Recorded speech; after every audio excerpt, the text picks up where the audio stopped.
Oi, gente, tudo bem por aí? Filipenses, capítulo 2.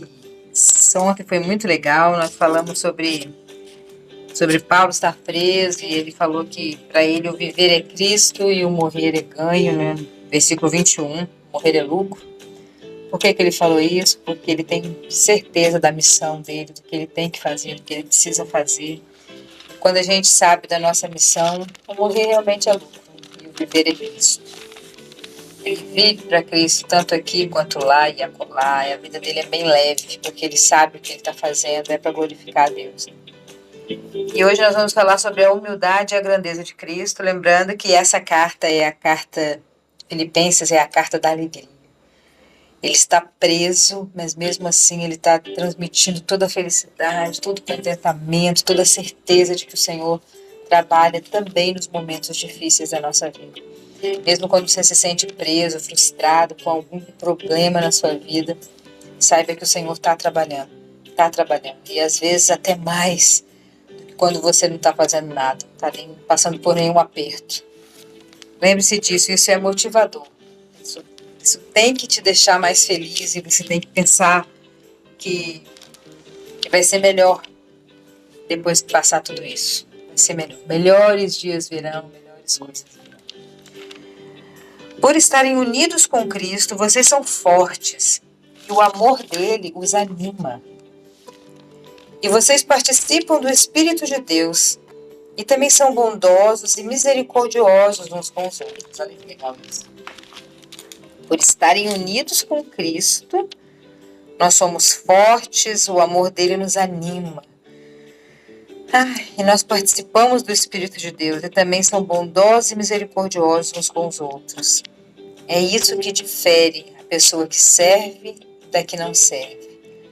A pessoa que serve a um Cristo verdadeiro, que conhece a palavra de Deus, ela é bondosa, misericordiosa, ela compreende as quedas das pessoas e até dela própria mesmo. Então peço que me deem uma grande satisfação de viverem em harmonia, tendo o mesmo amor e sendo unidos de alma e mente. Não façam nada por interesse pessoal ou por desejos tolos de receber elogios, mas sejam humildes, considerem os outros superiores a vocês mesmos. Que ninguém procure somente os seus próprios interesses, mas também os dos outros. Ele está orientando a igreja lá de Filipe, na Grécia antiga, na Grécia atual. Ele está mandando essa carta para eles lá. Não façam as coisas só por interesse pessoal, por desejo tolo de receber elogios, mas sejam humildes, considerem os outros superiores a si mesmos. É totalmente o contrário do que o mundo está falando com a gente nos dias de hoje, né? Pense só em você, cuide só de você, primeiro você, depois os outros. O mundo está pregando isso. E muitas pessoas de Deus, da igreja, do Senhor, que são cristãs, que conhecem Jesus, estão caindo nessa.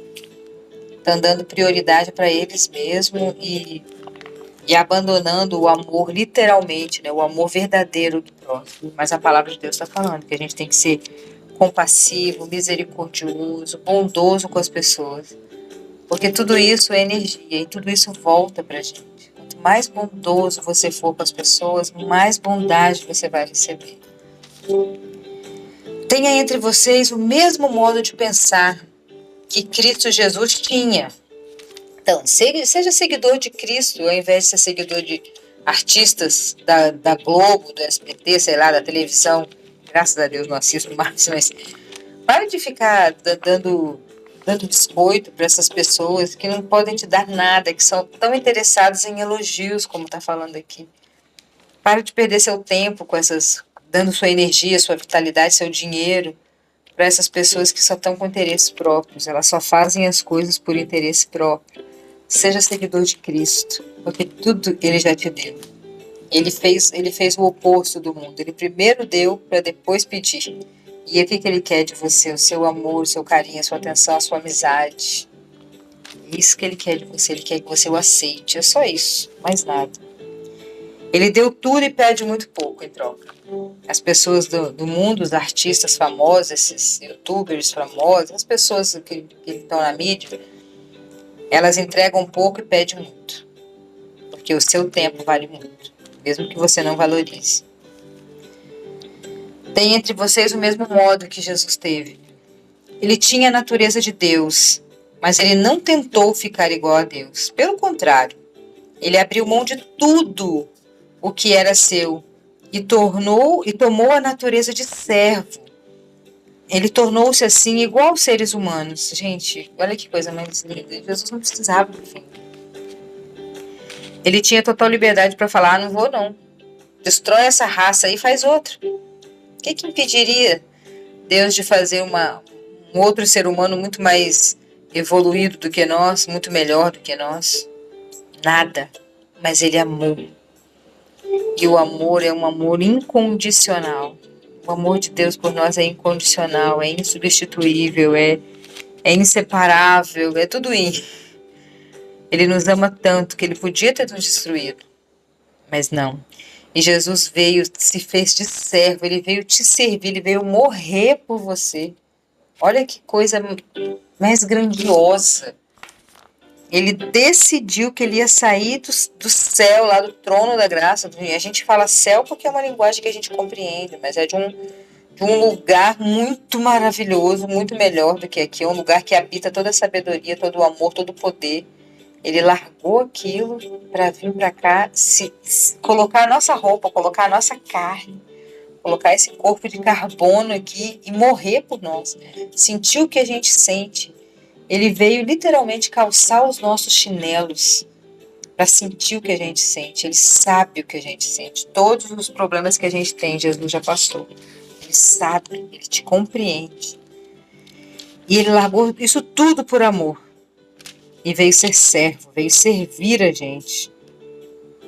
É brabo, né? Às vezes a gente não quer servir nem as nossas mães, nem o nosso marido. A gente não quer servir ninguém. A gente quer que todo mundo nos sirva como crianças mimadas, e a gente não quer ajudar ninguém, não quer servir ninguém, não quer fazer diferença na vida de ninguém.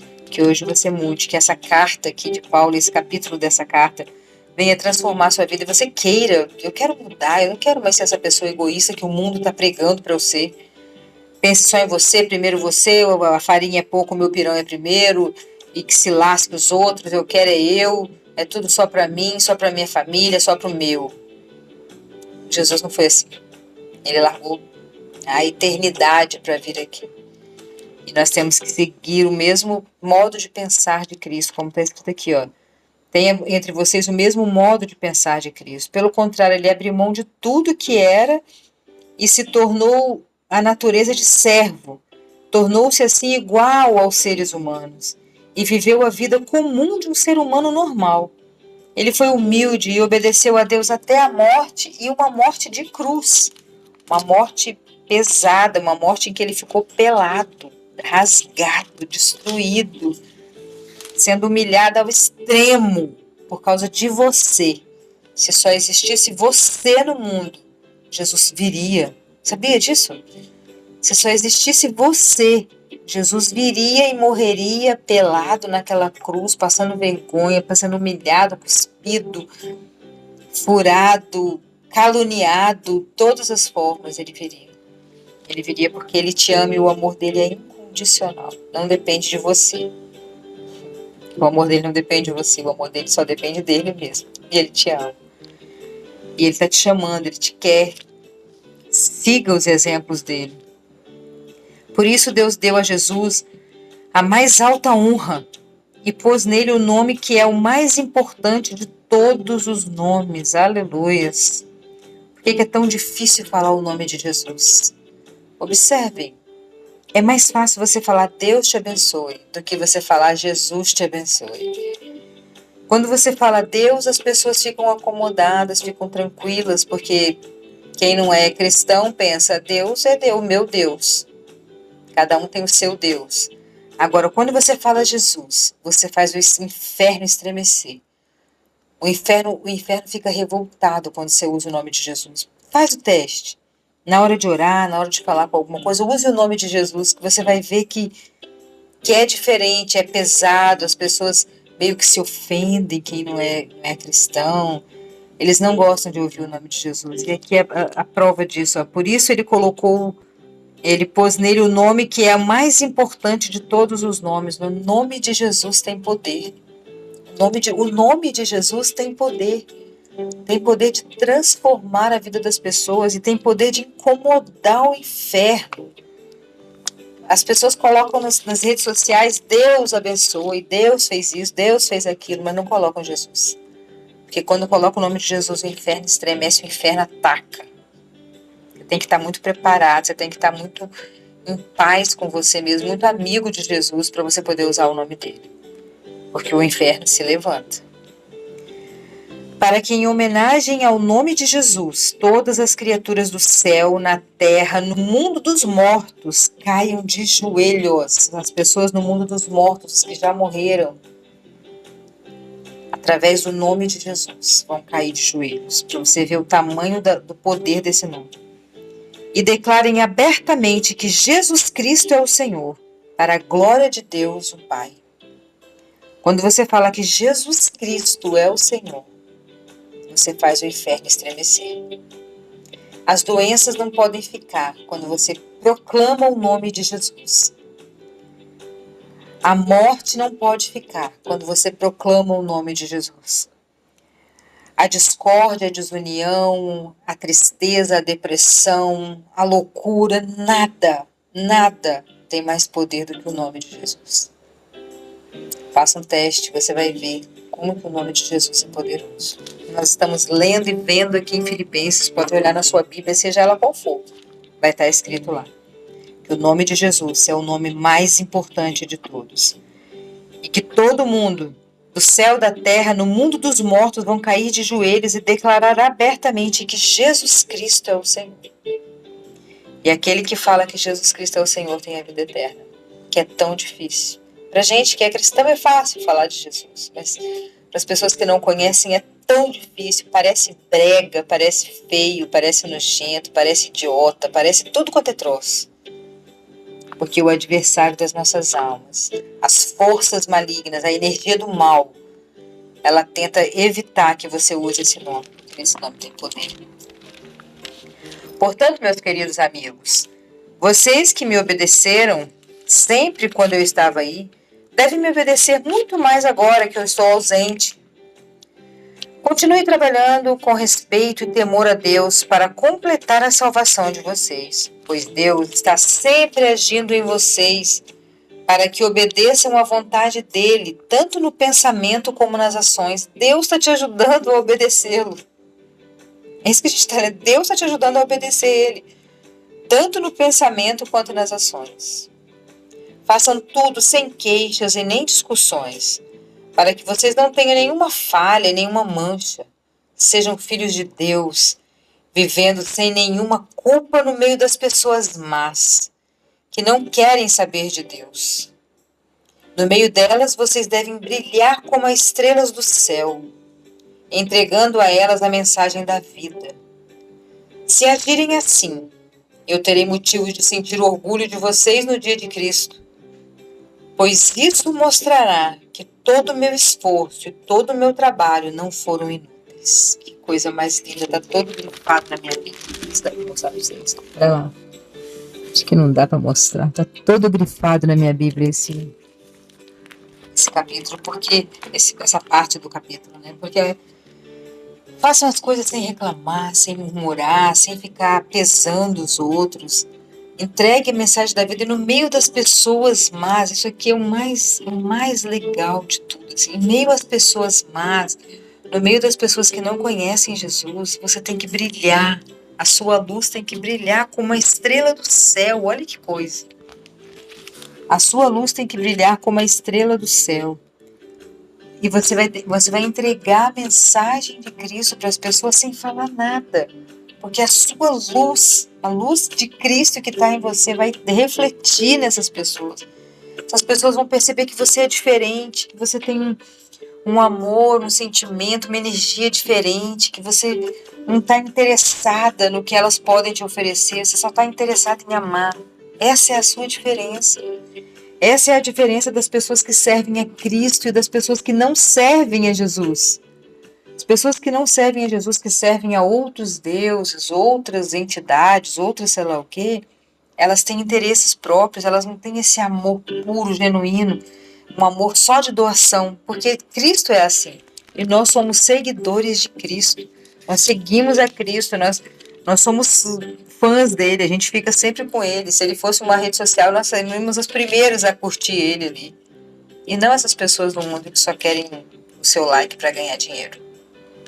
É isso. Ai, pois isso mostrará que todo o meu esforço valeu a pena. Porque ele fala uma coisa muito interessante aqui, ó. Entregando a elas a mensagem de Cristo, né, se agirem assim, terei motivo de sentir orgulho de vocês no dia de Cristo. Ele está falando do povo dele, um povo que Deus escolheu para ele. Todos nós temos um povo. Todos nós que somos cristãos temos um povo para levar para Cristo. E ele está falando que o povo de Filipos, o povo lá da Grécia, é dele.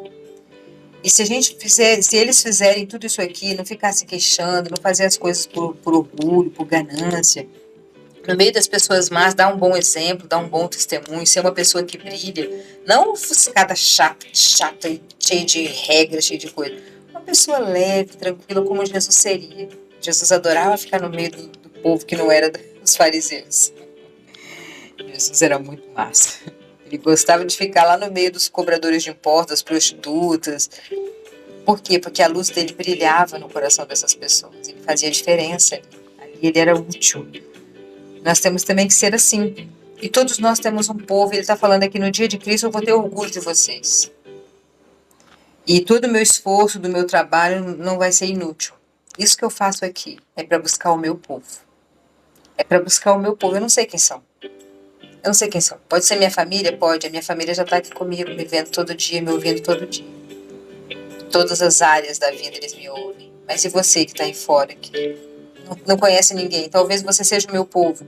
É por isso que você está aqui nesse podcast para ouvir. Eu quero me orgulhar de você quando chegar o dia de Cristo. E todo esse trabalho que eu tenho aqui, que vocês não têm noção do tempo que dá para poder fazer tudo que eu montar, toda essa situação aqui. Eu quero ter orgulho e falar que todo o meu trabalho valeu a pena, porque o meu povo foi resgatado. Eu preciso resgatar o meu povo. Você também precisa resgatar o seu. Faça alguma coisa, não fique parado. Faça alguma coisa para ajudar o teu povo a chegar a Cristo.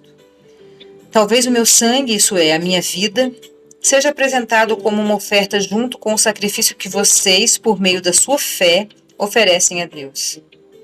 Se isso acontecer, eu ficarei contente e me alegrarei com todos vocês. Do mesmo modo, vocês também devem ficar contentes e se alegrar comigo. Se for a vontade do Senhor Jesus, eu espero poder logo lhes enviar Timóteo, para que eu fique animado quando receber a notícia de vocês, pois Timóteo é o único que se preocupa com vocês como eu me preocupo, e é o único que de fato se interessa pelo bem-estar de vocês. Pois todos os outros se preocupam com seus próprios interesses e não com os interesses de Jesus Cristo. E vocês sabem muito bem como Timóteo provou o seu valor. Ele e eu, como se fôssemos filho e pai, temos trabalhado juntos no serviço do Evangelho. Portanto, espero enviá-los a vocês logo que eu souber como vão ficar as coisas aqui para mim. Confiado no Senhor, peço que eu mesmo poderei ir logo até aí. Ele está falando que ele está preso, ele não vai poder ir, mas ele vai mandar Timóteo para saber notícias, para saber como é que as pessoas estão, porque ele ama demais aquele povo ali. E quem sabe, né, confiando no Senhor, até eu mesmo possa ir. Quem sabe eu vou ser liberto, né, vou ser livre e vou aí. Também acho que é preciso enviar a vocês o nosso irmão Epafrodito, meu companheiro de trabalho e de lutas, o qual vocês enviaram para me trazer a ajuda que eu precisava.